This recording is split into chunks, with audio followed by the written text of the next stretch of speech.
Okay, let's get started. Welcome everyone and greetings from New York City.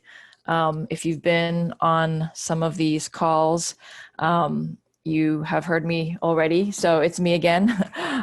For those who are new to the Global Assembly, this is Irene Hongping Shen, and I work with Trade Unions for Energy Democracy, also known as TUED. We're located at and housed in the City University of New York School of Labor and Urban Studies. TUED is acting as the coordinating body for the Global Trade Union Assembly. I would like to thank the Rosa Luxemburg Stiftung New York office for their support in ensuring that we have the needed interpretation for these global meetings. I would also like to thank the skilled interpreters who have provided interpretation during all of our programs and made the assembly meetings more accessible to a wider group of attendees. I would also like to thank the City University of New York School of Labor and Urban Studies for creating this space and providing the support for hosting the Global Trade Union Assembly. For today's event, there is interpretation in English, French, Korean, Portuguese, and Spanish. Please click on the interpretation icon at the bottom of your screen and select the language channel you need.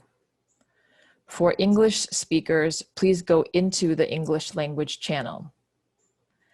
If you are listening to an interpreter and you do not want to hear the voice of the speaker from the floor, then you can mute original audio and you will only hear the voice of the interpreter. For the program, attendees, please use the Q&A function, as you see on your screen.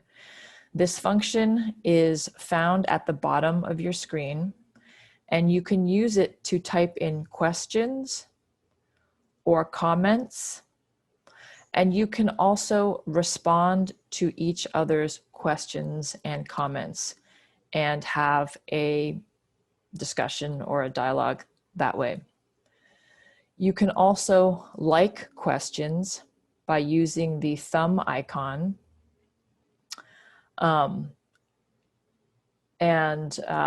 We encourage everyone to use this function and stay engaged during the program. Speakers will not answer questions during their presentations, but some may answer using the Q&A function during other parts of the program. We will also post some questions and comments from today's Q&A into the website so anyone can respond even after today's program. That website address is being posted into the chat now. Organizers will also use the chat box to post information related to the program. So please look for links to resources and information there. We are also sharing the link to written contributions for this session, submitted by individuals and unions, and the topics of these written contributions are relevant to today's subject of publicly owned and democratically controlled energy. We thank everyone who made submissions. We are putting the link to access the folder of those submissions into the chat now. After the program ends today, we are taking some volunteers to give feedback about the assembly process and content. You will be visible on Zoom where you will be recorded. If you're interested in participating, please plan to stay on Zoom at the end for an additional 20 to 30 minutes. More details to follow after the program ends. A reminder to all speakers to speak slowly and clearly so that the interpreters can follow. Today's agenda will be posted into the chat. I will now give the floor to Daria Cibrario, the Policy Officer for Local Governments and Multinationals at Public Services International, to begin our program. Over to you, Daria. Thank you very much, Irene, Sean, and all of you comrades at TUED, and a welcome, a very warm welcome to all the participants. It's a real pleasure and an honor to be moderating this important session. This is the 5th session of the Global Trade Union Assembly, the title of which is Extending Public Ownership and Democratic Control of Energy. So welcome to everyone. We have a program divided in 3 parts, which I will go through in a minute, but they will feature 6 really top-notch speakers and trade union leaders with a strong connection to energy. So get ready for that. Let me just make a few opening remarks just for a few minutes, just to set the stage so that we know where the whole session has to go. Of course, as trade unionists, we rightly focus on what is wrong in the system, including the energy system. And of course, what comes immediately to mind is the fact that we are in an energy system, and we've been in such a system for a long time, which is extractionist, where energy is seen as a commodity for profit rather than an essential public service and a vital need to live a dignified life and a basic right. So of course, those problems remain, but what we are going to try and do today is actually to focus on a forward-looking approach, because this is what the Global Assembly is about. It's how can we move from that system to a system which is actually promoting publicly owned, democratically controlled energy, which works for the people and not for a profit, which works for the people and the planet, of course, and is going to enable us to change the paradigm and really undergo eventually, finally, a really true energy transition, which is also just. So comrades, when we approach this debate today, please keep in mind that what we are looking for, and we would really like to hear from you, are concrete ideas and proposals and policy options which stem from your experience in your countries and your unions, which can help us make a change in this underlying paradigm and therefore go towards a publicly owned, democratically controlled energy system, which is going to drive our world, a post-COVID world or still COVID world, into a different direction, because we want to build back different, not just better on what it was existing before. We need to break away.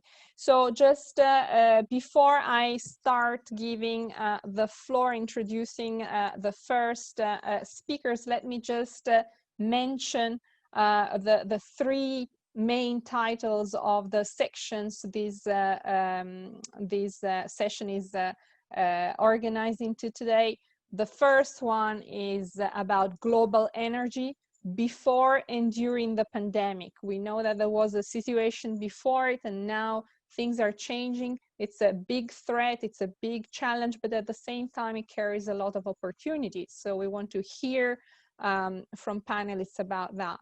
Part 2 will be more about union perspectives on defending and reclaiming public energy. How can we concretely do this in a system and in a context where there's a real political struggle, which is not certainly easy to win. But part 3 is towards a new energy paradigm. So what is our vision for this publicly owned, democratically controlled energy system? And let me now start with the first section. So we're going to deal with global energy before and during the pandemic. And we will have 2 speakers. The first one is Sean Sweeney. He doesn't need a big presentation. I'm sure most of you know him, but he's the director of the International Program for Labor, Climate and Environment at the Kiruni School of Labor and Urban Studies. And of course, he's the coordinator of TUED. So after Sean, we will hear from Scott Doherty, who is Executive Assistant to the Uniforce National President from Canada. So please, Sean, the floor is yours for a first 15 minutes introduction and contribution to this first section of this session. Thank you very much. Thank you, Daria. As Daria mentioned, my name is Sean Sweeney. I have a little presentation here just that tries to summarize where things stand with the global energy system currently. I mean, it's obviously going to be very simple and hopefully of some value. The reason for this presentation is that if we're going to shape political strategy on energy, and certainly the struggle for the control and ownership of energy, we need to know what's going on in the energy system. And that's quite complicated and subject to a lot of misunderstandings. So I'm going to be put up a little slideshow here. Hopefully comrades can see that. So global energy before and during the pandemic, a few slides. What we were seeing prior to the pandemic was not an energy transition. This issue has been dealt with the TUED working papers. We've documented very thoroughly the expansion of the global energy system, which sees all forms of energy, including renewable energy, growing, but they're all growing side by side. And you can see from this chart that if we look at energy consumption, coal, oil, and gas still are overwhelmingly. I just wanted to jump in to let you know we cannot see your screen, so you're not currently sharing. Sorry, okay. My apologies for that. Thank you for jumping in. Let me see if I can sort this out quickly. Sharing screen. Any better? No, we still can't see the slides. Okay. I'm not sure why that's happening. Okay. How about that? Yes, there we go. Okay, my apologies, everybody. So I'm going to go back to play. How's this? Good? Perfect. Good. So I just have to minimize the.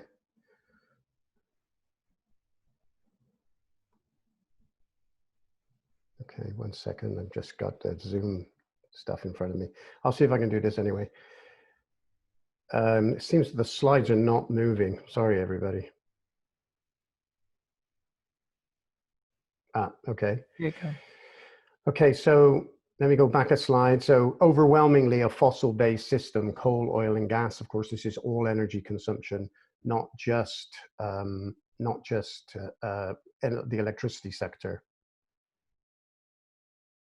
This one you'll see that the net capacity additions of renewables, and you can see based on 2000 levels to more or less now, there's been an incremental growth in renewable energy, but still very much a fossil-dominated system. Again, we've got world consumption of energy here. You can see going up very dramatically. This is all during a period when awareness of climate change and the dangers of emissions were very obvious to pretty much everybody. Policymakers were talking about the inevitability of a low carbon future because the market was going to respond to the need for climate protection and different forms of energy. World oil demand going dramatically up until for the last 5 or 6 years. Coal consumption, you'll see there, it did slow down slightly, but 4 or 5 years ago, elite policymakers around the World Economic Forum and elsewhere, we're talking, even the United Nations, we're talking about a post-coal growth for countries like China, that coal was dead and that we were no longer, coal was economically in real trouble.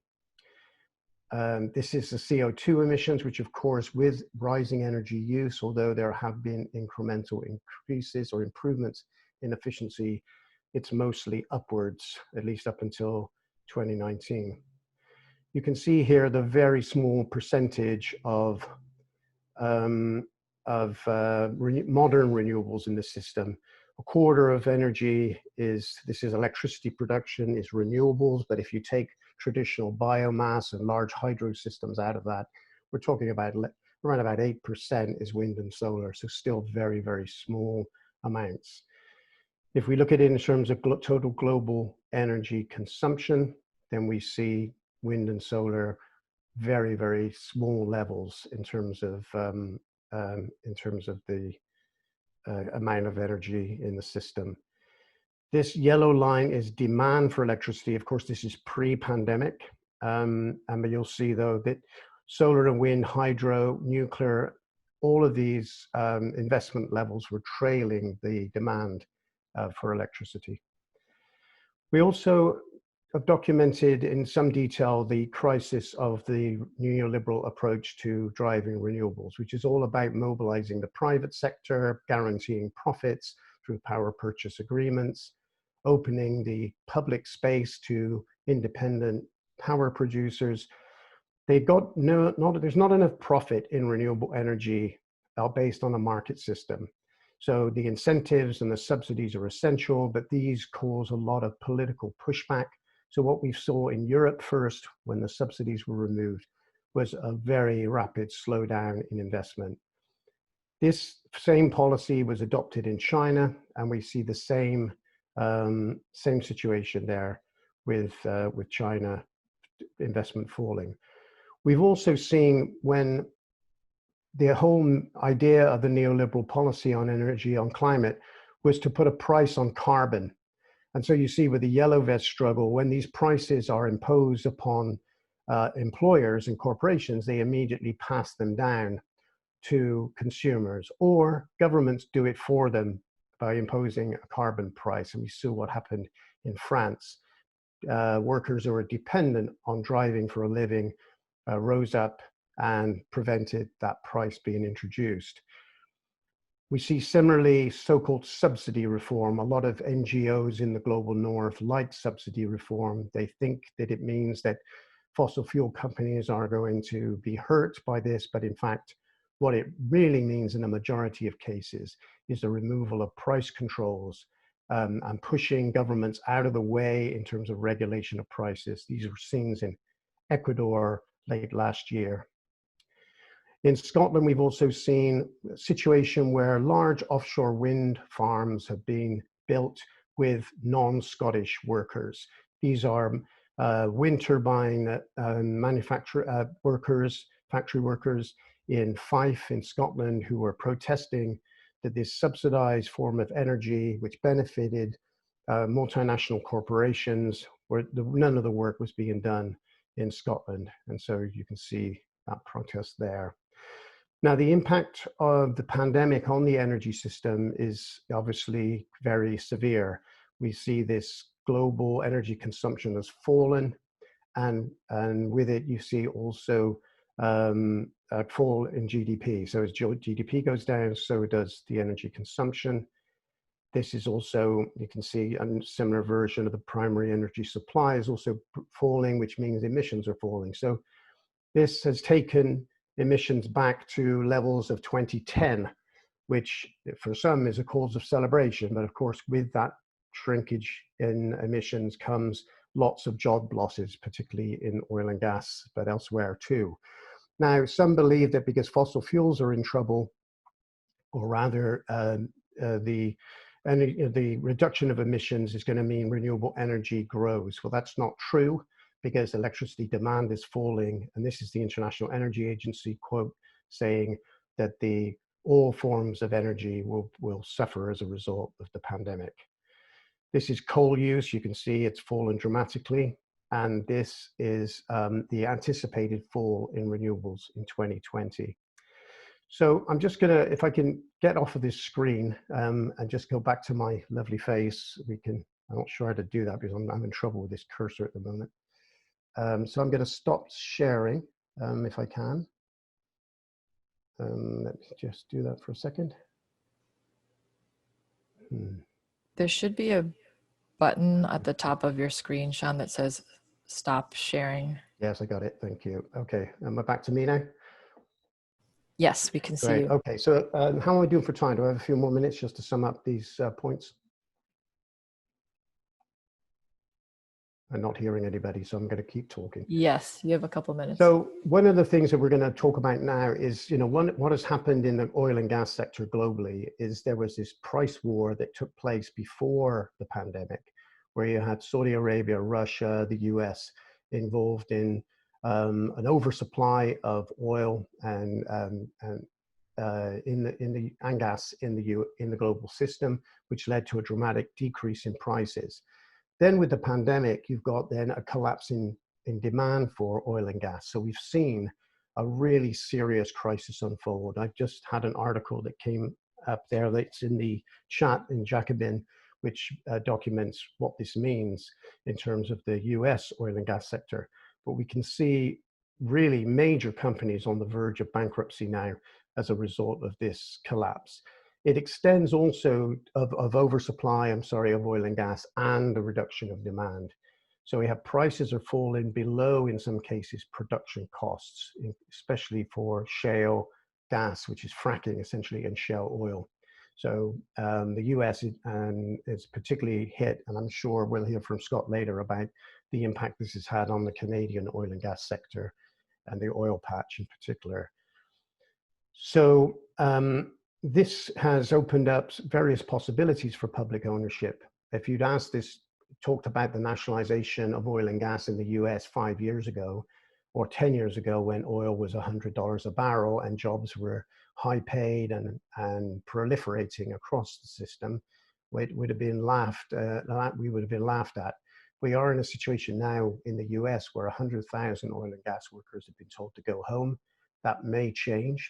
But what we're seeing is there depends on the rate of recovery. We either go back to a business as usual scenario 3 or 4 years from now, where energy consumption is back to where it was. It could be sooner, could take longer.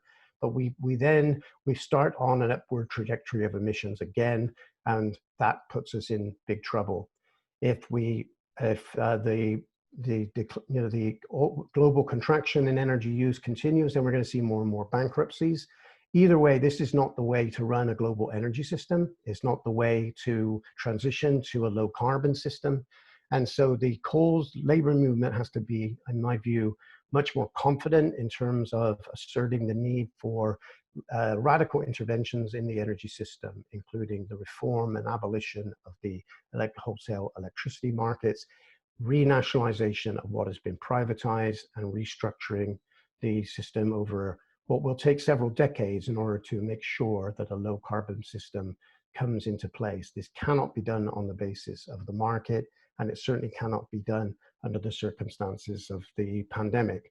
And I think, just to sum up, I think we're going to see a continuation of struggles around energy, which have escalated in recent years because of extractionism, because of now oversupply and lack of demand. So I think the politics of energy has changed quite dramatically in recent months, and we should be clear about what's going on and not pretend that the neoliberal model of decarbonizing the power systems and the energy system more generally was succeeding, and therefore all we have to do is go back to where things were in December 2019 and things will be fine. That is not the case, and we need a different political approach to that question. So I'll stop there. Thank you.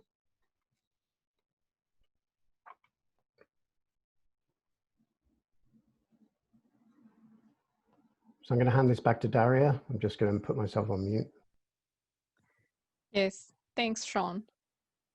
Thanks, Sean, for your comprehensive and rapid, quick presentation, which shows the trends and also makes a very strong case for this moment, although a difficult one, but being an opportunity to being bold for trade unions to advocate for a publicly owned and democratically run energy system. And this is the topic of the contribution that Scott Doherty, Executive Assistant to Unifor's National President from Canada, is going to talk about. So is Sean connected? Sorry, is Scott? Scott? Hi, Yeah. Daria. I'm here. Thank you. Very good. So Scott, you've heard from Sean about obviously the crisis that the COVID has caused and is still causing in the energy sector, with a very dramatic fall in demand, which obviously is having a very heavy toll on workers.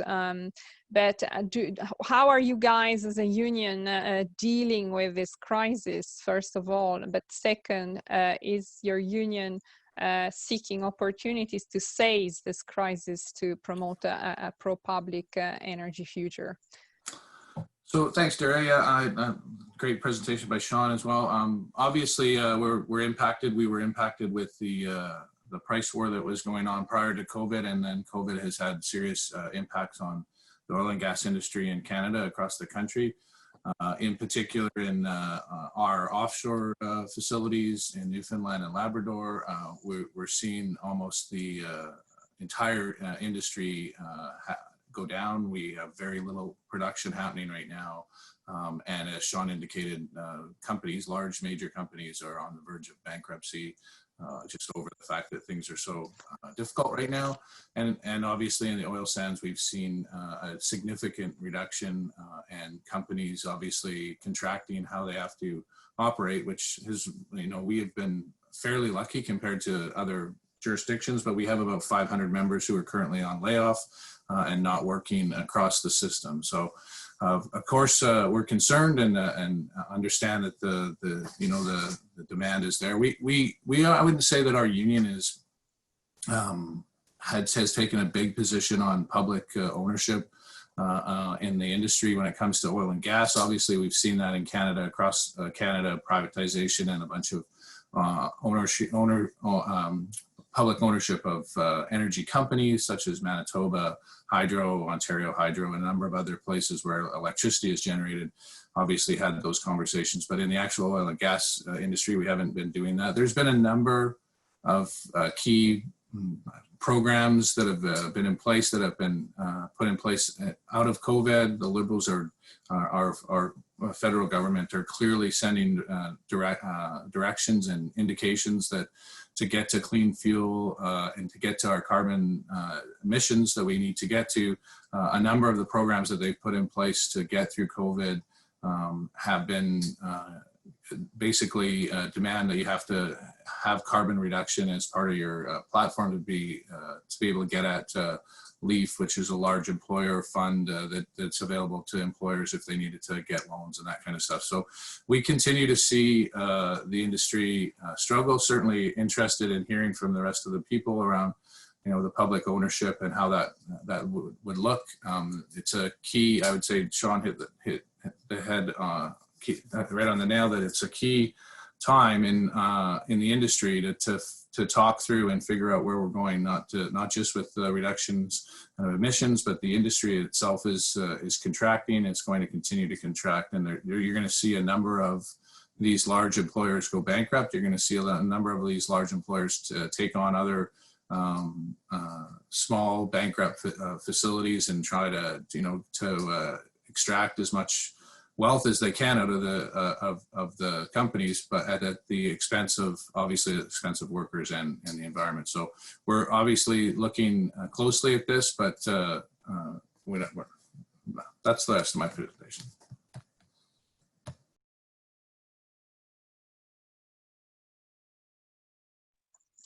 Thanks, Scott. So it's a very tough situation, clearly, what you've just described, 500 members laid off, and you also mentioned the conditionality of state aid to carbon reduction.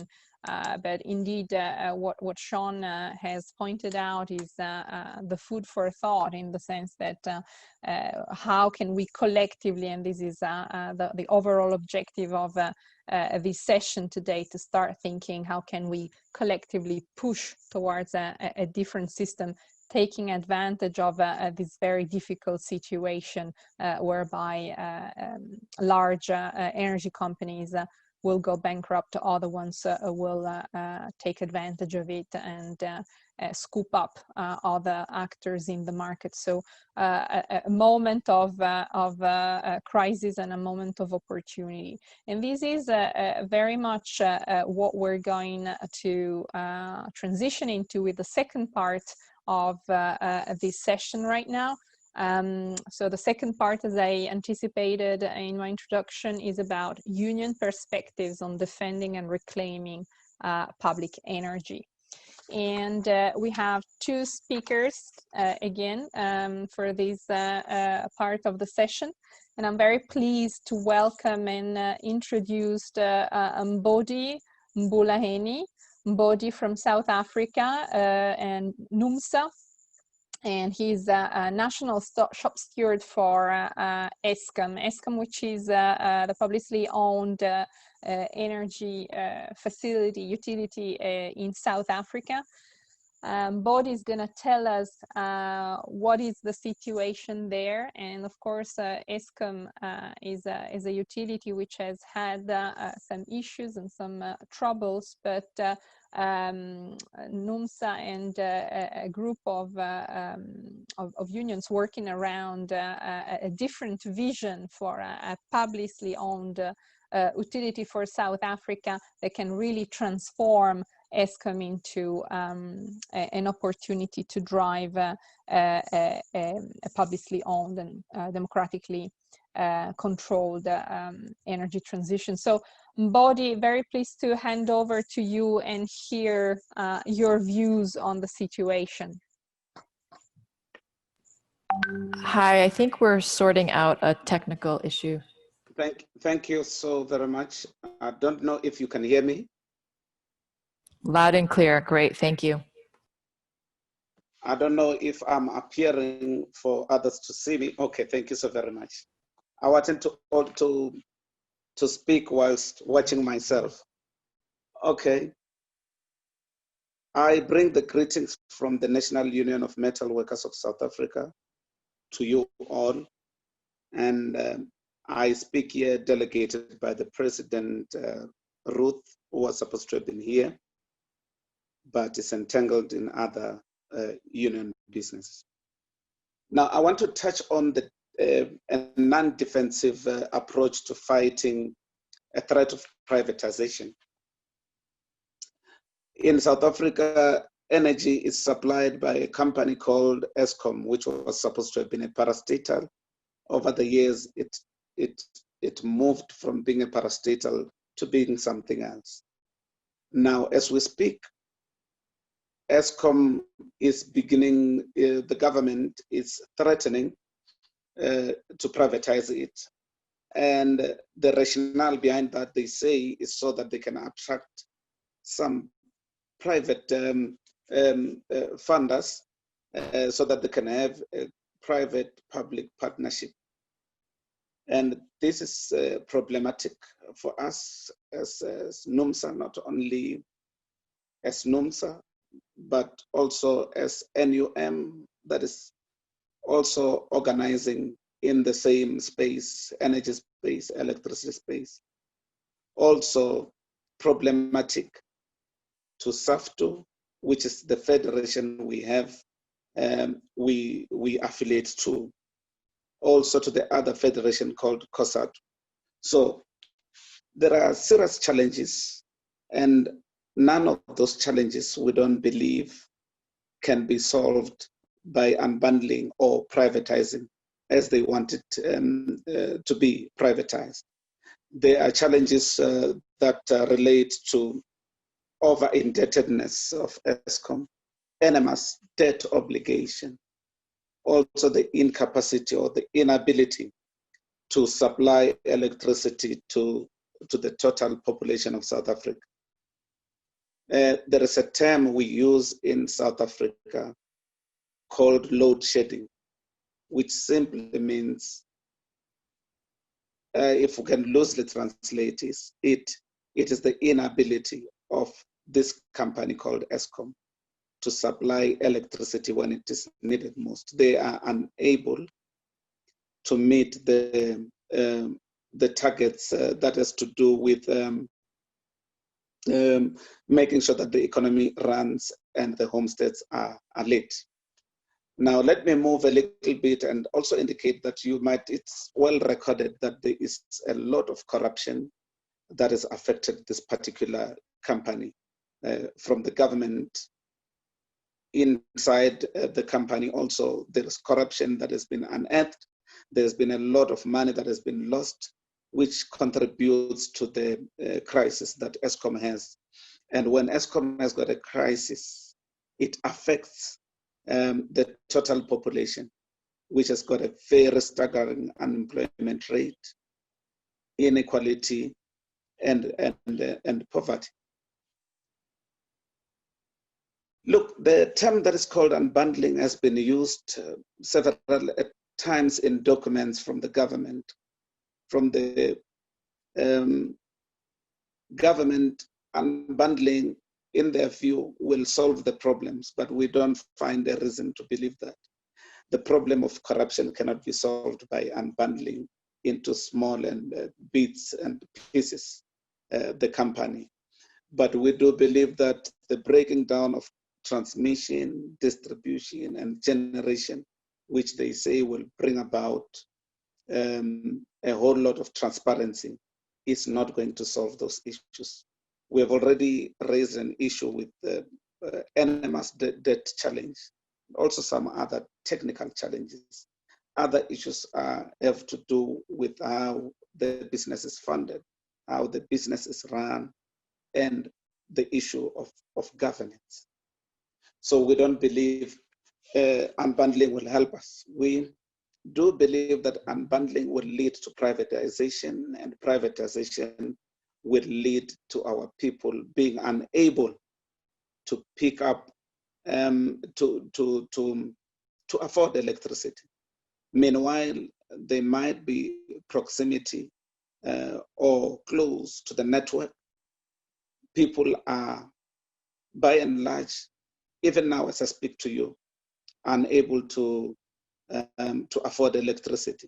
So the more you put privatization into this topic, you are telling us that people will be coming in with the aim of amassing profit, and without considering the fact that we have got socio-economic challenges that requires the same rand, the same sense, which people don't have.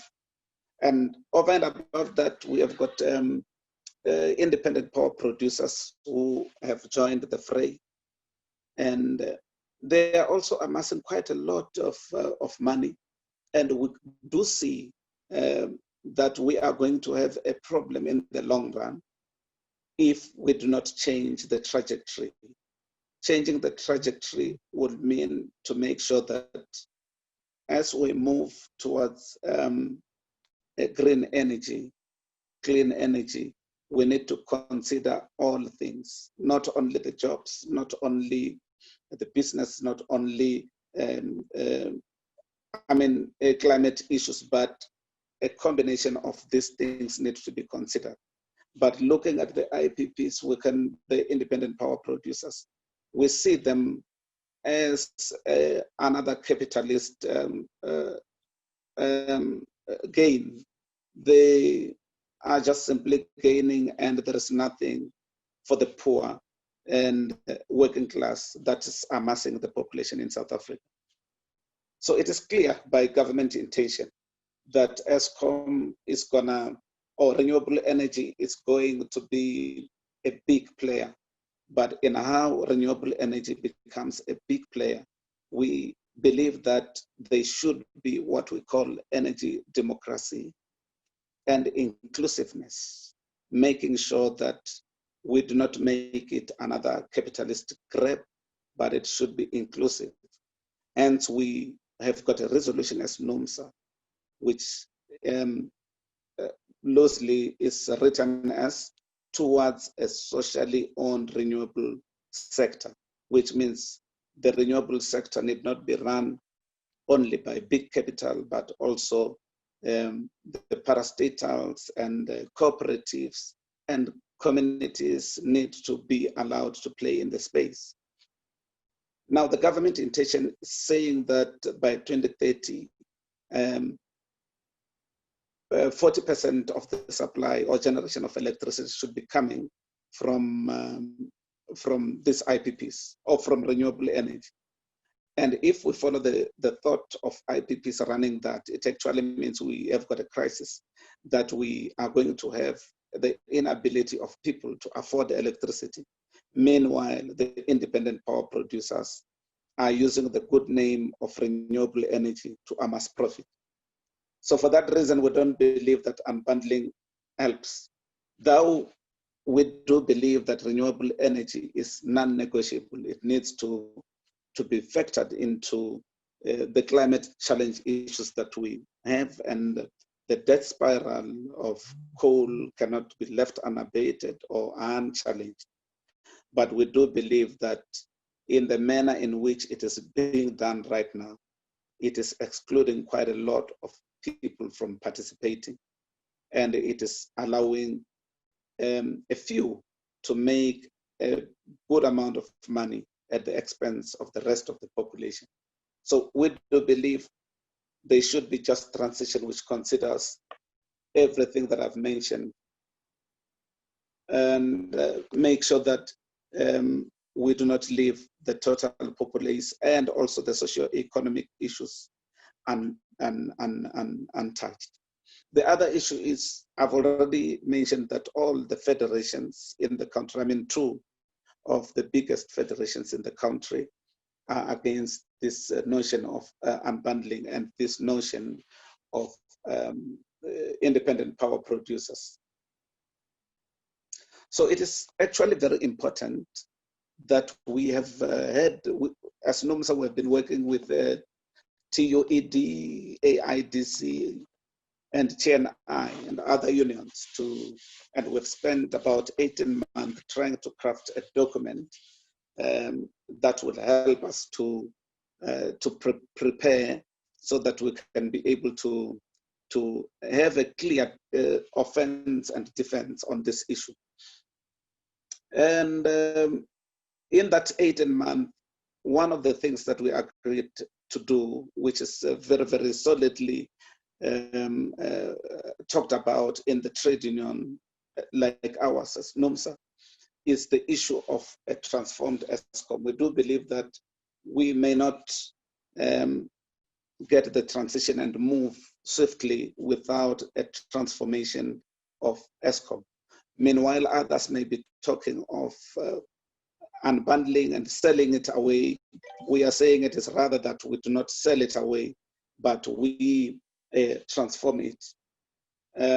Transforming it, including allowing it to play in the renewable space, cleaning up corruption, changing the way in which corporate governance is structured, because governance there exclude a huge amount of people, including the fact that in our resolutions we have raised an issue of including organized labor in the board, and organized communities, and organized business, and organized and the government, so that the representativity may include all and sundry. At the moment, what we have in Eskom is a board, which is corporate board, which is basing itself on making sure that there is profit, and not much, but profit. And we believe that the neoliberal energy policies also need to be challenged. There's no way we are going to deal with energy transition and we continue to have a marriage with neoliberal energy policy. We need to work against that. But working against that actually means we need to see neoliberal energy policies as a threat, and we also need to make alternatives available of making sure that the neoliberal energy policies, they fall aside. We want Eskom to remain vertically integrated. We don't believe that it being horizontally integrated changes the price of bread. We do believe that we need to involve the communities, municipalities, and energy management and conservation activists within its running. Our proposals are constructed around the 3 commitments to build a new Eskom, fully public and serving the people. Right now, we don't believe that Eskom is able to serve the people. We have already indicated 1, there is load shedding. 2, there is something that is called energy reduction, load energy reduction, which is mainly focused in poor villages and poor townships, which means the effect of reducing the load. It's also a class onslaught, a fight that the class needs to form itself and fight that it doesn't continue unabated. So we need to secure a democratic and just energy transition. We don't want a just energy transition that is designed by other people without being inclusive. We also are for socially owned renewable sector so that we do not only the poor and the working class do not remain consumers forever, but may also partake in how Eskom is run. We have got a problem with the government's approach now. One of those things is how they are dealing with Eskom and the matter of just transition. You can see there is a very academic way of just looking at it at a certain level, elitist approach, which is a problem which we believe things can be done better. We do believe that if the government implements what they're trying to implement, we will not have Eskom, and we will have no Eskom, and we won't have a good base load supply of energy. The other thing that we see is a problem is the issue of energy sovereignty that we are losing. To put it bluntly, by 2030, South Africa would have lost quite a lot with regards to energy independence and sovereignty, and will be dependent on multinationals such as China and Europe. And that can have effect on the prices. That can have impact on the tariffs that may be unreachable for the big number of the population in the country. And we do believe that these costs that will be amassed, they will be recovered through increased tariffs. And we don't see any other way. We do believe that losing energy democracy, energy independence, and also energy sovereignty means a whole lot to us, because electricity is a catalyst to economic development, sustainable development, and the empowerment of our people depends on this electricity and this company Eskom to break the back of poverty. As it is right now, this renewable energy independent power producers program is allowed, if this is allowed to grow as projected, we do believe more than half of South Africa, its generating capacity, will be done by them by 2030. And so we do believe that the approach in how the government is doing it, it shows that there is not even a clear outline of what the just transition will entail.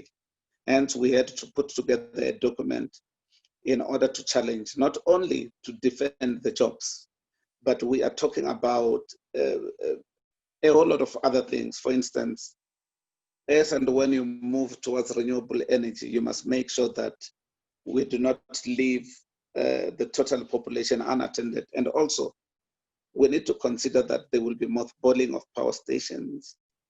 And when you do mothballing of power stations, it may affect local economies. What do we do with the local economies? Those things are the nitty-gritty or intricacies that the government is not dealing with at the moment. And all we can do, and all we should do, is to build a very strong base in our argument, as we have built in this document that we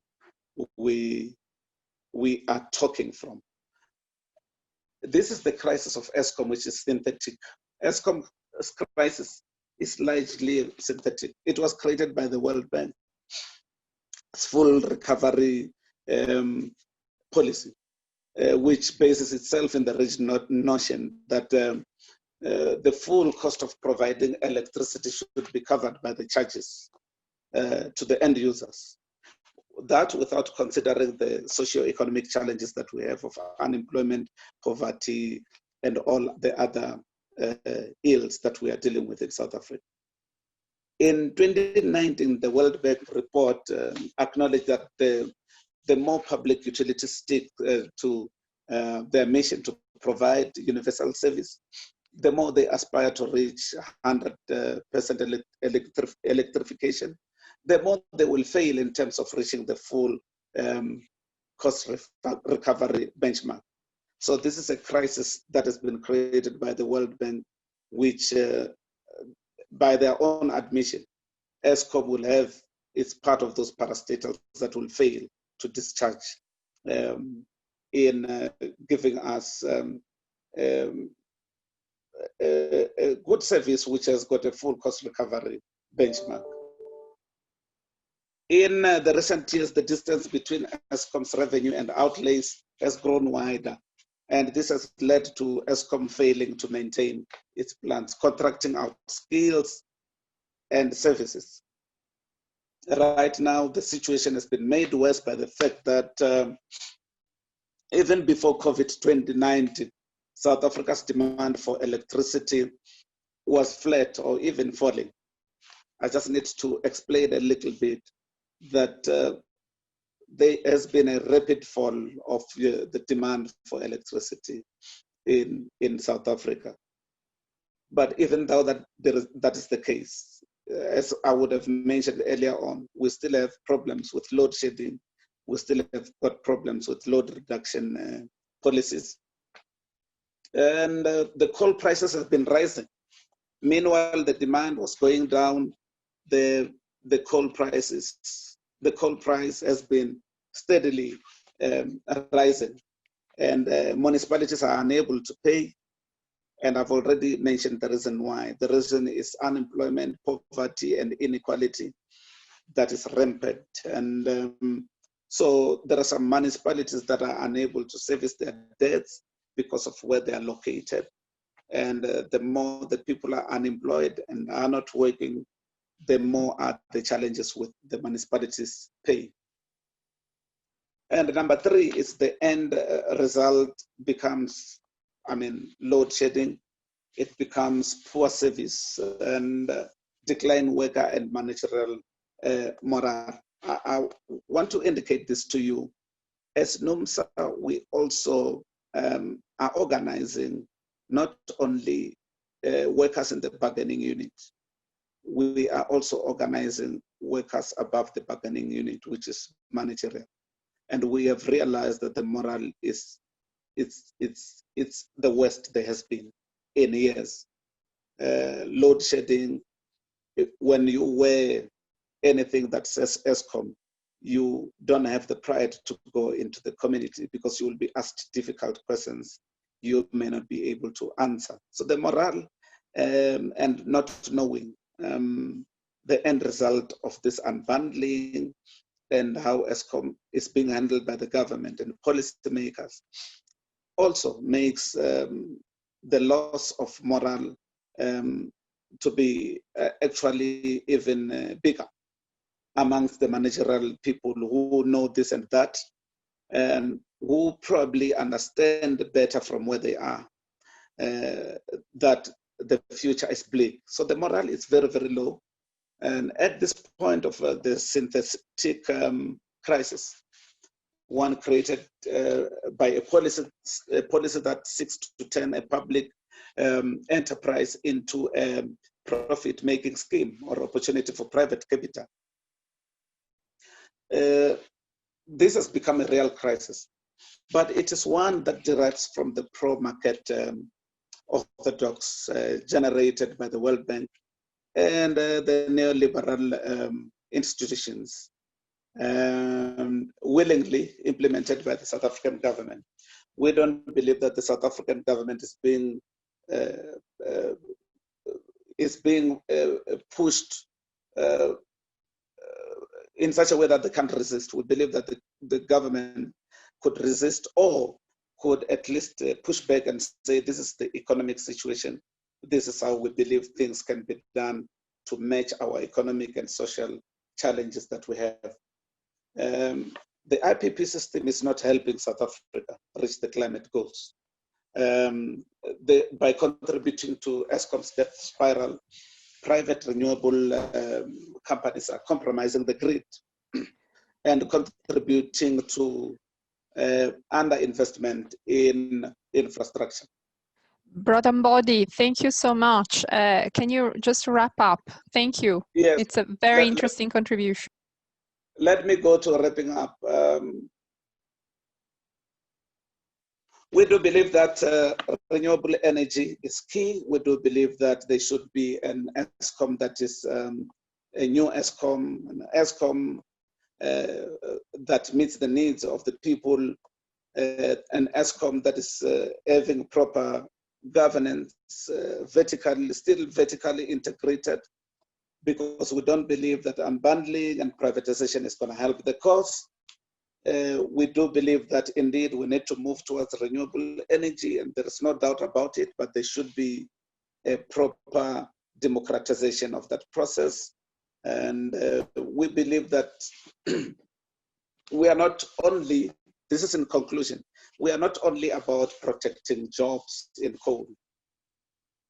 Unions in the energy sector understand the need for a reformed and restored public entity, a utility such as Eskom, to anchor the energy transition process. But the unions rightly reject the idea that the transition away from coal will be helped by current unbundling and independent power producers approach. We do believe that a radically reformed Eskom can ensure South Africa's energy transition is guided by social and ecological priorities. And it could insource skills and competencies and actually reduce costs by removing the need to satisfy the investors and developers at the expense of the total population in South Africa. Our concern is that there will be no energy transition, no decarbonization based on energy for profit model. Based on the socio-economic challenges that we've already raised, we don't believe this will work. Another path, a public path, is possible.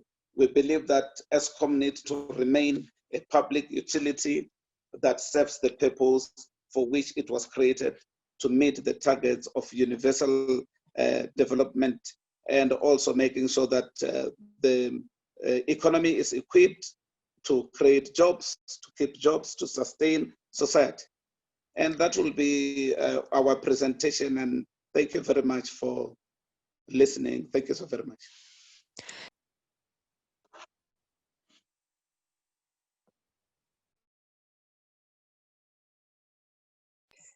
Thank you very much, Brother Mbodi, for this very comprehensive and eloquent presentation of the situation in South Africa and what's happening in Eskom. You have really outlined very well how a public utility can actually, in a context which is a for-profit one, can actually go in a direction which is not the one that is needed. But your vision of Eskom transformed that you have built collectively is definitely one which gives us hope collectively to all energy trade unions worldwide, I believe, and really sets the path. So I believe I can bring the voice of everyone in wishing you a very successful action in South Africa to build that vision and make it come true, to break away from a for-profit energy model and move eventually into an ESCOM which serves the people. So once again, I invite attendees to check in the chat. There will be a link to access the ESCOM Transformed report. Don't forget to access it, because it's an important document. And I will now transition to the second speaker of this session. We are now moving from South Africa and going to Brazil. So I'm very pleased to introduce Daria? Paulo. Yeah. I'm sorry to interrupt. I think Sean's going to come in with a couple more comments. Yeah. Sure, please go ahead. Great, thanks. Apologies for jumping back in. I just wanted to, on a personal note, say that it was really great to work with NUMSA, NUM, SAFTU, and other comrades in South Africa on this report. And I would really strongly encourage unions around the world to look closely, not just at the contents of the report, but also to the process. The threat of privatization has been on the agenda now in South Africa for over 20 years, which is encouraging in a way, because the World Bank has acknowledged that full privatization of electricity systems is virtually impossible in many countries. And the threat to unbundling ESCOM may sound like it's a done deal and there's nothing unions can do to stop it. In fact, the opposite is the case. The government's plans to attract the private sector into a declining energy system, which needs massive infrastructure repair and upgrades. There's falling electricity demand. There's, aside from massive social unrest in the country pending, this is not what the private sector wants to see. They want guarantees for returns on investment, and until they get those guarantees, they will not build a single windmill or solar panel or any other form of generation capacity. So this is good news in the sense that the only way we can do a decarbonization of South Africa, which will take 20 or more years, is through a public pathway. The death spiral of ESCOM, as Mbodi said, is entirely synthetic. It's because of World Bank policy undermining the public utilities. They've done it in South Africa. They've done it in scores of countries, but they've not succeeded. They've not succeeded in pushing public ownership off the agenda. In fact, they've made matters worse. So I say this because there's this view that it's kind of an inevitable that we cannot possibly resist privatization of the power sector and other energy systems. And I think the water movement is worth referring to here.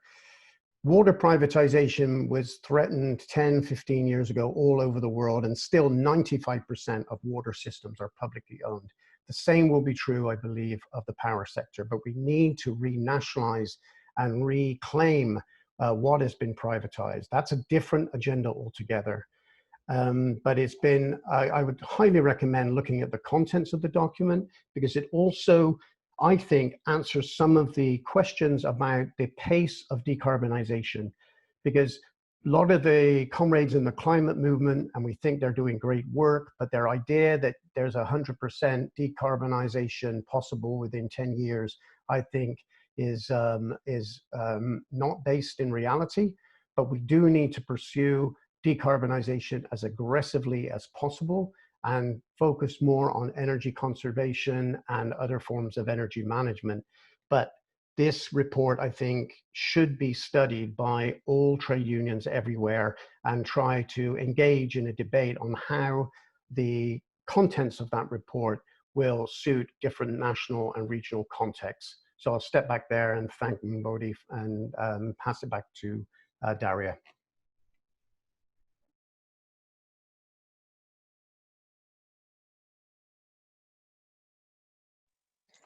Thank you, Sean. And you did very well to jump in and highlight and strengthen the message once more that this report is really important, not only for the model, but also for the methodology that has been used to produce it. So thanks for doing that. And thanks again, Broad and Bodhi, for your comprehensive presentation, which is also inspiring, and all our solidarity to your struggle. We are now going, as I said, we are moving from South Africa and we're going to Latin America, and precisely to Brazil, where I'm welcoming Paulo de Tarso, Presidente of CNU, the National Confederation of Urban Sector Workers in Brazil, which represents energy workers. Welcome, Paulo. Paulo, you will tell us about the struggle of the Brazilian labor movement to stop the privatization of Eletrobras, but also about what is going on in the country with a lot of multinational companies still looking around to scoop up oil and doing some exploratory drillings, in how an energy sovereignty vision can instead, with the support of the union and the communities and the people, bring about a systemic shift in the approach that the Brazilian governments have taken for a long time in energy. So Paulo, we welcome you, and the floor is yours.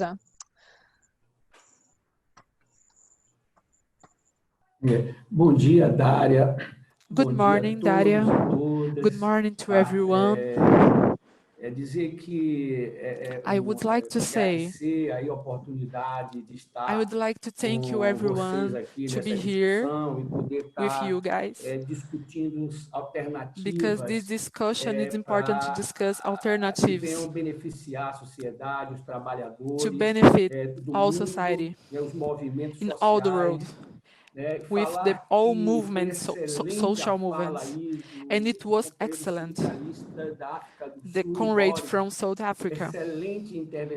Excellent presentation when he talked about what is going on in the Africa, more specifically in South Africa. The National Confederation, where I am a president, represent all workers, the interests of workers from energy, from water, oil, and healthy. And he came to substitute as a substitute as another organization, Daria. So we are organizing right now like a national organization with little organizations in every federation, in every region in Brazil. It's important to help us to organize our intervention in all countries.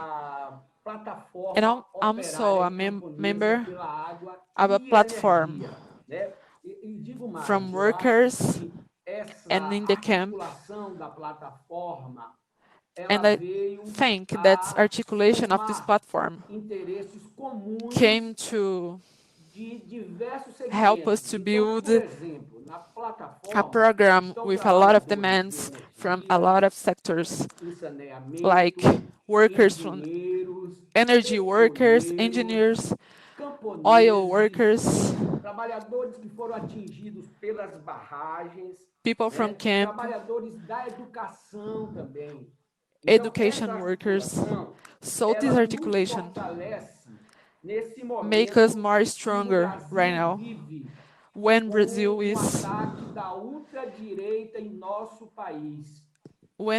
have a lot of problems with the governments, because Bolsonaro is also with Trump, And Bolsonaro wants to sell everything that we have. And that's our challenge.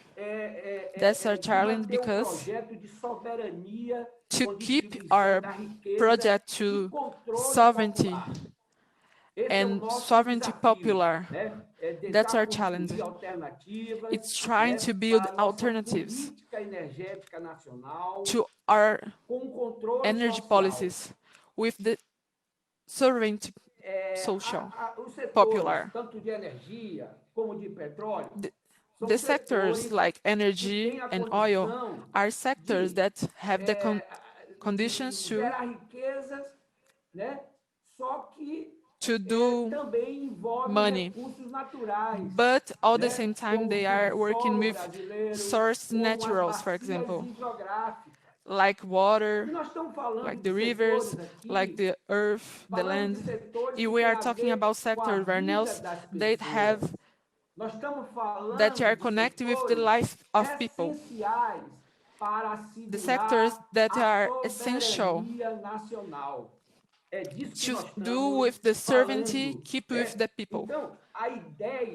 So, the idea that you are discussing at platform, for example, is to transform this production, this process in education, public health, public health, and rights to the all workers in all society. We can't imagine a country like Brazil with an equality where, for example, 70 million of workers in this time of the pandemic are receiving a little help from government in money. 70 million are receiving this helpness from the government. And the government should give the help us to not create a big crisis.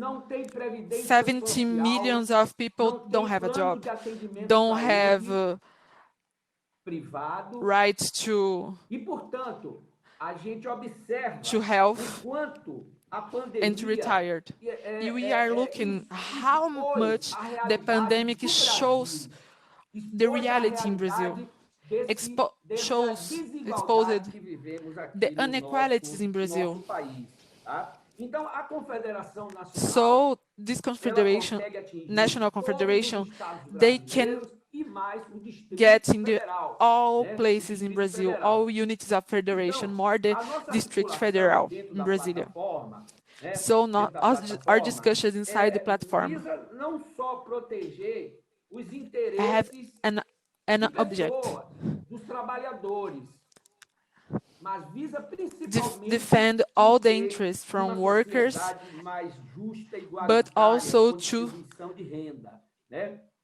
inside this organization, we would like to think alternatives to do one society more equality and different. And we have a project to the envelopment,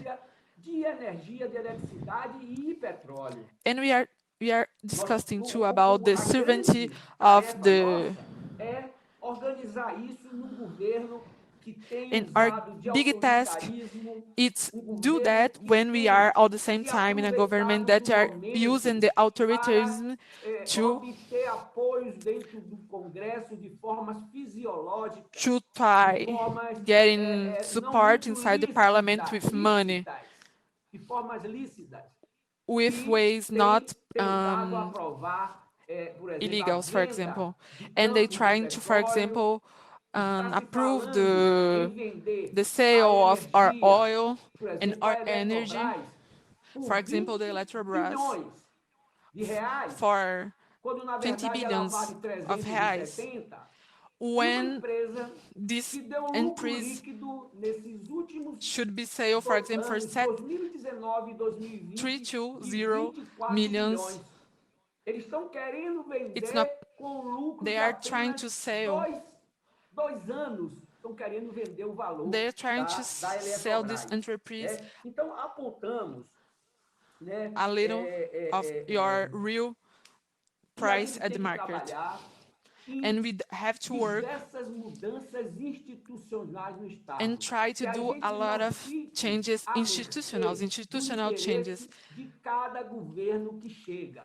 Por exemplo, o because governo we can't Fernando Henrique stay Cardoso, na década de 90, ele waiting the privatizou a acts from the distribuição government. de energia For example, in the elétrica. Fernando O que é que Henrique representou Cardoso's isso? government, they representou? try to Uma privatize, energia they vezes do the maior do que a privatization of the inflação system no of país, electricity in de Brazil. 90, de And this 95 cost a até os lot nossos to the dias. most part of A people tarifa because subiu muito everyone mais. pays for that Houve because morte de trabalhadores the com a people die terceirização at the time desenfreada. Morte with de the privatization. trabalhadores, acidentes fatais, mutilações de trabalhadores. Foi o que nós enxergamos The die nesse of período workers, de it happens a privatização. lot Aí, when we have conseguimos privatization in Brazil and democrático government popular from do Fernando Luiz Henrique. Inácio So Lula da we have to Silva, talk de about the 2002 government até popular that we have here in Brazil with 2010, depois Luiz veio a Inácio Lula da Dilma Silva Rousseff. Luva. Mas And after aí him, não foi we have the permitido Dilma o Rousseff, governo but pela democracia. Houve um golpe we have a government that were parlamentar no interrupted. Congresso em The democracy, it was 2016, interrupted in que 2016. veio desembocar, veio resultar nesse That governo was de result in ultradireita that que government caiu. that you have right now Aliás, from temos far right, temos ouvido que os the Bolsonaro's neoliberais government and the têm se neoliberais. autocriticado por ter eleito o Bolsonaro And the presidente do Brasil. neoliberal sector o are Bolsonaro que simplesmente lavou as mãos e doing disse que a opposition economia tinha que to funcionar Bolsonaro's government. em detrimento da pandemia, em And detrimento our das government, mortes no nosso our país, work que já vão should em work right now 115 to help mil us to mortes get out por conta of da this pandemic, pandemia. of this 125 crisis. mil But mortes. right now we have Então, a lot gente of tem que millions of promover a deaths nossa in the country. participação nas We need empresas to estatais. do our A gente participation. tem que participar das We need to agências defend our reguladoras, participation in the do órgão que public- regula, né, o sistema, public né, a institutions, OMS, in the a organs Câmara that Comercial de and Energia help Elétrica us to também. organize A gente tem all que the sector promover public in uma Brazil. maior We need participação popular, com we need to do plebiscito, com eleição, plebiscito e we need to do conferências, por exemplo, a pra, more strong passar popular pra participation população at que the sofre de um decisions grande problema about the do prejuízo de about não the ter public sido system educada, in Brazil. de não termos But in Brazil, educação we are not pública educated to para participate in the esclarecer, politics, so we clarear need to o que change the vem- education clarear too. o que vem acontecendo, né, com esse That's what's sistema it's happened neoliberal e in the agora de system, ultradireita, neoliberal né? system A gente and far precisa, right in Brazil. ter We needed preços módicos para have a utilização desses have be serviços essenciais. a low A gente prices precisa in ter the preços essential controlados services pelo here in Brazil. Estado para manter And this is possible a because the state água, a can control energia, o these saneamento values. básico, o It's about petróleo having sob water, nosso healthy, controle, oil, sob o and nosso our controle, sovereignty né? E in aí, Brazil. Our sovereignty about our como é resources. que se vai admitir privatização? Onde And how we can sabemos admit que o sinônimo de privatization when we privatizar know é that the rentabilidade, synonyms é maximizar from lucro. privatization Como it's podemos fazer isso com esses money, setores but not money to privatizados, everyone. It's né?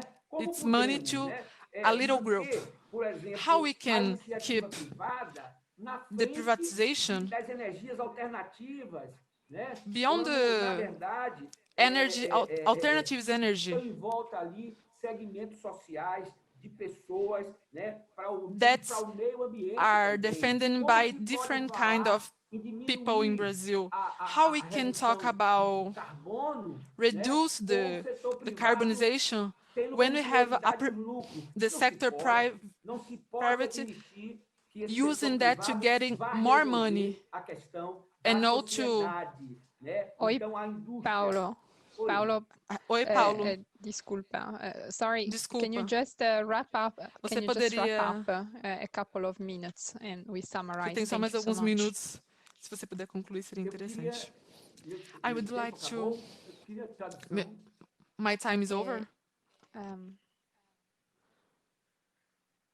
Oi, I'm dá para sorry. traduzir, Darei? O seu tempo acabou. Acabou, mas você Dois pode concluir com minutos. mais alguns 2 minutos. minutes more Ok. to wrap They up, have more por 2 favor. minutes. Obrigado. He have Então, more portanto, 2 minutes. I'm sorry. a nossa luta, I'm né, not listening com to o capital internacional e nós não podemos, né, And we nos can't separar. Existe a separate necessidade de uma us. articulação internacional dos sindicatos. É We need to preciso uma organize a articulação big articulation in internacional the world de with sindicatos, all trade né, unions para segurar isso aí, para segurar essa to help investida us da to keep ultradireita with your rights, no mundo. to Então, keep eu gostaria, to put né, the far de right mais in uma vez your place. agradecer. And Eu one more time, I would gostaria like to thank you, de everyone. colocar tanto a I would Confederação like to Nacional dos put Urbanitários the como a Confederation Plataforma of Operária à Urbanist disposição Workers para to voltarmos help a when you discutir want here esse tema at em Global outros Trade Union momentos, em outras Assembly. conferências And que I'm haverão here de to vir por debate aí, when tá certo? you Muito want. obrigado. Thank you very much.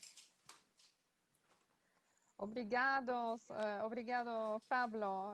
Thank you so much, Thank you Pablo, for thank you so much, bringing Pablo. this grim and difficult picture that the Brazilian people and workers are really living right now. And I think I can convey everyone's voice in this assembly when I say that we are all extremely concerned and saddened by what we see happen in Brazil. And therefore your voice, your vision and plan as a unionist and as the union movement is clearly what we would like to come about as soon as possible with a very strong change, of course, in the government, but also in the way the country is running these essential resources and the wealth that it has, that unfortunately does not trickle down to the people and to the workers. I would like just to touch, before we move on to the other section, on a few concepts which are really important that you mentioned, Paolo. One of it is the concept of energy, but also of other public services such as education, water, sanitation, and health. You said these are sectors which have to do directly with the lives of people, and they therefore cannot be subject to a commercial logic, because you mentioned that 70 million people in Brazil still don't have social security, don't have jobs, they only have informal jobs. So the wealth which comes from oil and from energy in Brazil needs to be channeled in a way that builds the infrastructure and the access for those people who don't have any access to public services, to those essential services to live a dignified life. And again, I want to also highlight what you said. You said it's not acceptable that these essential resources that Brazil has, such as oil, and therefore Petrobras, are at the mercy of the willingness of each government which comes to power. This should be protected as a public good and as a collective good, and therefore the concept of energy sovereignty should be at the heart of a legislation which can shelter Petrobras and especially the wealth that Brazil has from the willingness to sell it at a cheap price. You mentioned that Bolsonaro is would like to sell it at 20 million, whereas it is worth 370 million reais. So these are some of the points that you touched on that I wanted to reiterate, because I think it's a very strong message.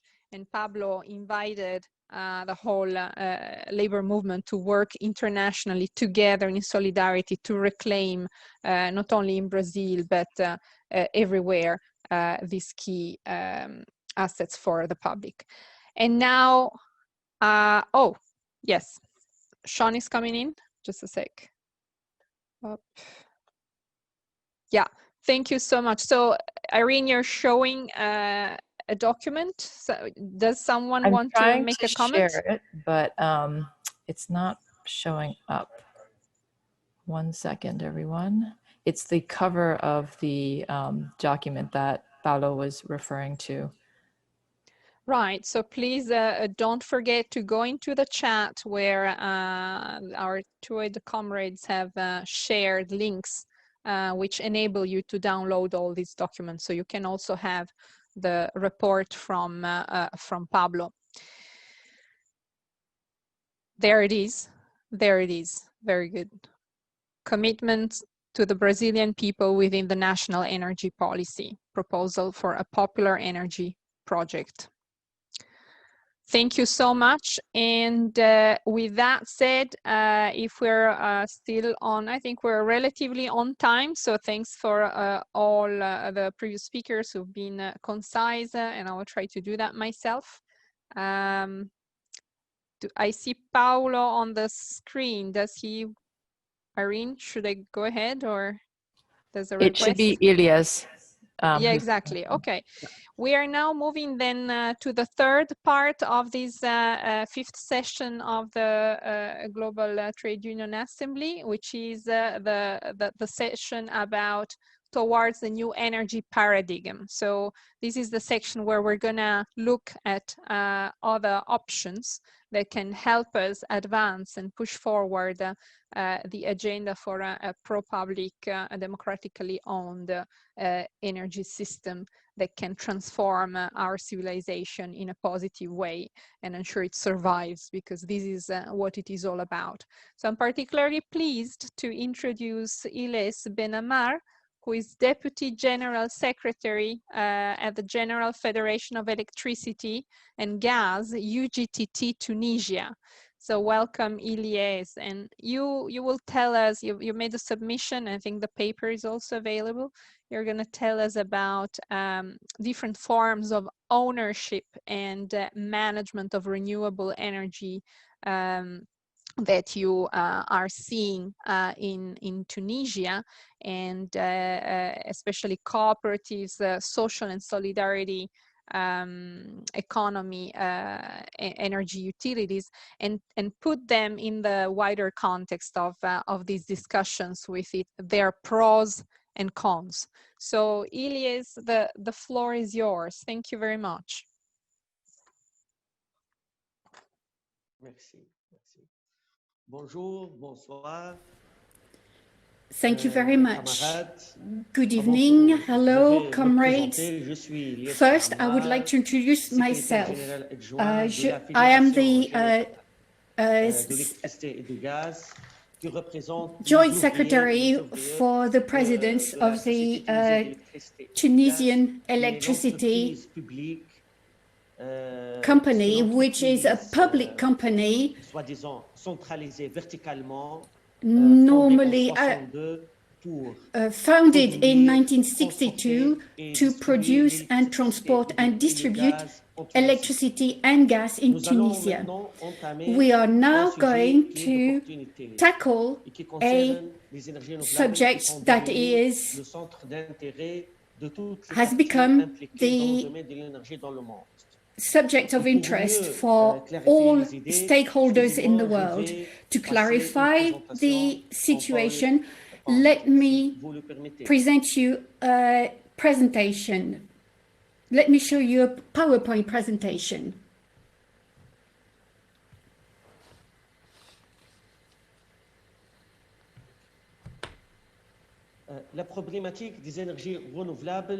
The issue with renewable energy is, in our opinion, laying with the will of policymakers, just as the exploitation of conventional energies. This paradigm is characterized by the installation that are either public property or private property. They depend on a vertical management and with where there is an order somebody who gives the orders to somebody who executes. The production has to satisfy the production regardless of the limitations of the type of energy and the failing of the resources. This paradigm for the consumer is a passive consumer. To face this paradigm,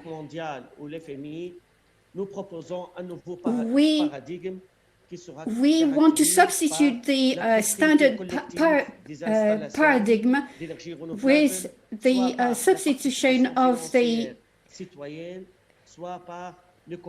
funding of the investment rather than by multinationals or World Banks to go into the hands of the consumer and individuals.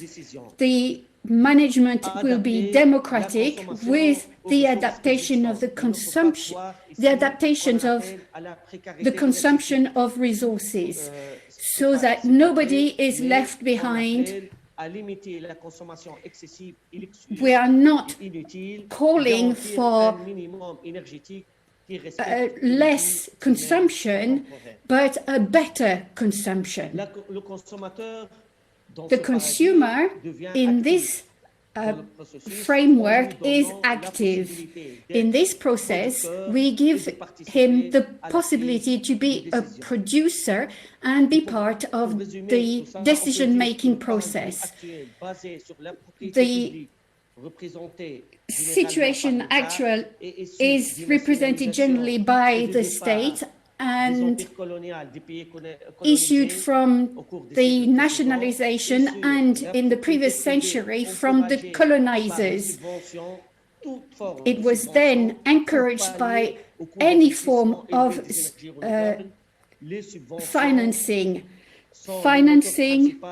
that are the catalyst for bringing in the capitals. The new format is oriented on the collective propriety that can be taking the shape of cooperatives, for instance.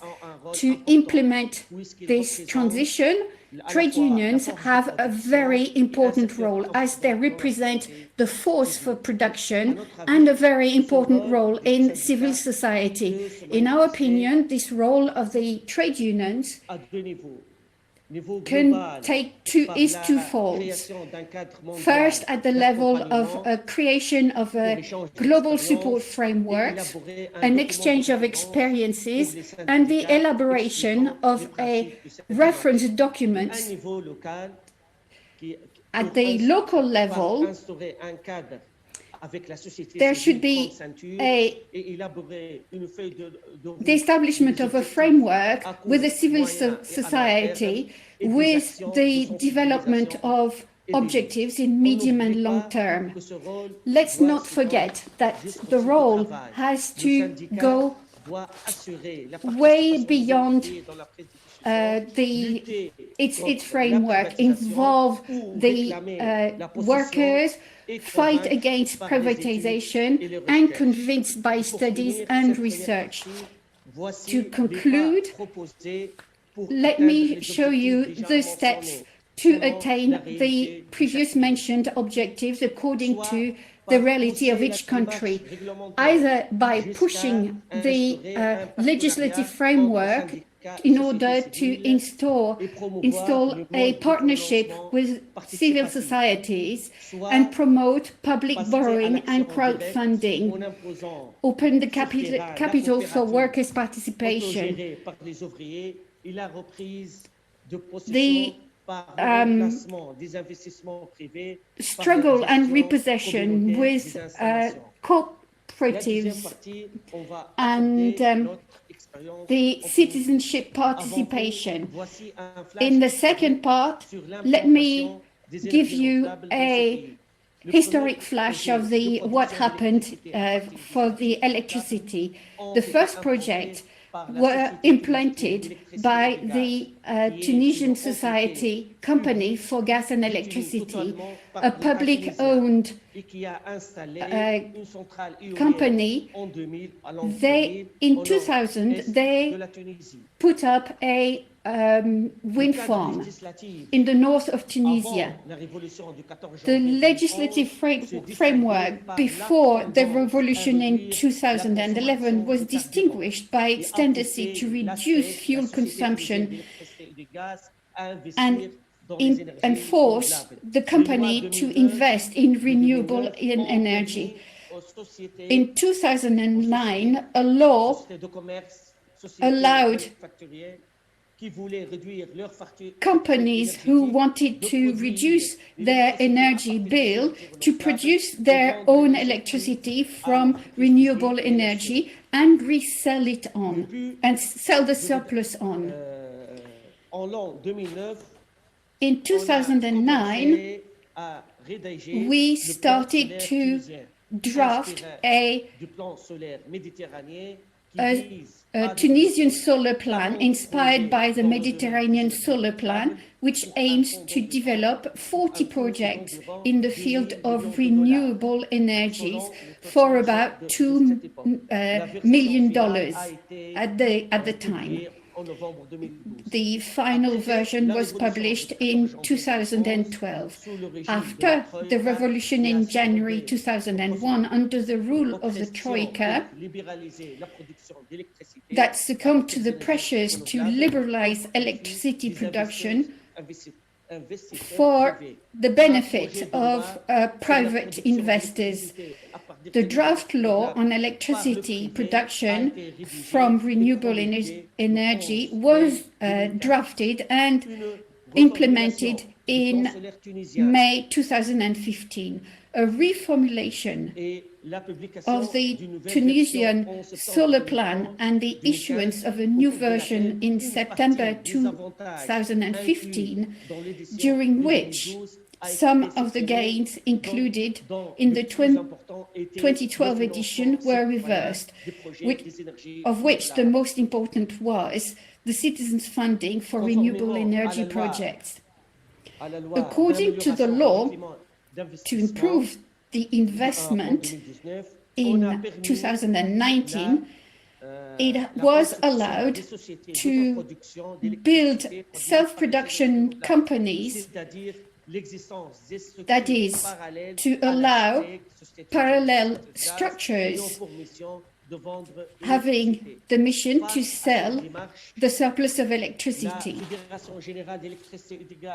With this, the gas and electricity company, which represent 10 million employees, did not stay idle and decided to take actions. In 2014, they went to the parliament to try and convince the members of parliament of the inefficiency of the project. In 2015, the Constitutional Court was put to task regarding the privatization of renewable energy.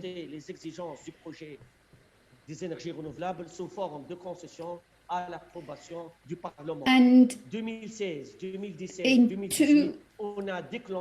from 2016 to 2018, a series of strikes and demonstrations were organized to claim a part of the project was attributed to the Tunisian Electricity and Gas Company. Then it was decided that there would be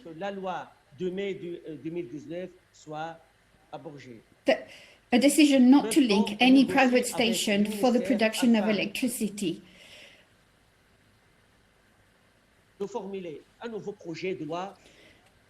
It is now We are now hoping that a new draft for the law would open the way to social and solidarity economy institutions, as well as citizenship participation in the field of renewable energy.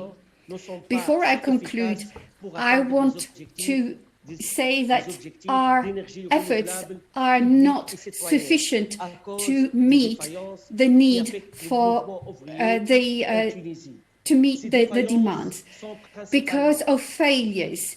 These failures are principally the incapacity of the trade union structures to take the opportunity or to understand the threat of the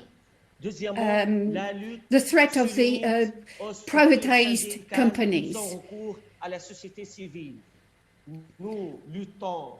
We strive on our own in a battle where the capital allied with the government and with the financial international financial international.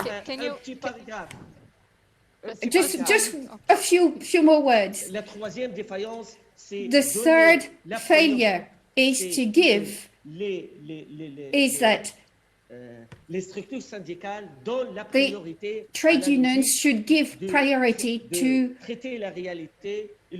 deal with reality and the balance of powers without changing them.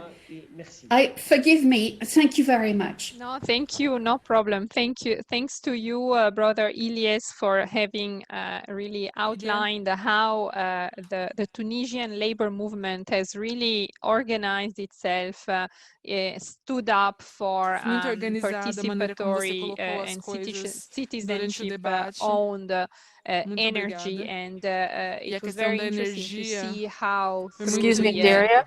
I'm sorry, we're having trouble hearing you. Are you in the English channel? Yes, I am. I'm in the main channel. Okay. I don't have any interpretation on. If you go into the English channel, then I think we'll be able to hear you more clearly. Great. Can you hear me better like this? Perfect. Okay, fine. Sorry. So I was just transitioning from Brother Ilyes to Brother Moises. I just was commending the impressive fight that the Tunisian labor movement is going through to fight liberalization and privatization laws and to reclaim their right to be part as unions and as representatives of the people to draft laws and to put back on the agenda community and citizenship owned energy. But since we're running a bit late, let me then transition right away and welcome Brother Moises Baron Cardenas, Presidente of the United Federation of Workers in the Mining, Energy, Renewables, Metallurgical, Chemical, Extractive, Transport, and similar industries of Colombia, FUNTRAMEXCO. And you're also speaking today on behalf of CUCH Colombia. Compañero, un gusto de recibirte. Welcome, dear comrade, and you will tell us about the challenges that you're facing in Colombia in relation with energy use and management, and how your movement, how the Colombian labor movement is working towards a new energy paradigm there. Please, compañero, the floor is yours. Muchas gracias, Daria. Thank you very much, Daria, Saludo a la for your Asamblea moderation. Sindical Mundial en esta quinta A greeting sesión, for the World que Assembly in trata this el fifth control público y session, democrático de talking la about the energía. public and democratic control of Saludo energy. muy great especialmente scene a todo el equipo organizador de este to importante. all the organizing team for this important meeting. Decirles que First estamos of all, hablando en nombre de la I would Federación like to Punta say Miesco y de la a CUT name Colombia of en este the CUT importante espacio Colombia de and reflexión Travies mundial organization sobre la in this energía. important Y moment queremos, of junto con analysis nuestro of the saludo, energy también worldwide. I presentar would en like esta to oportunidad also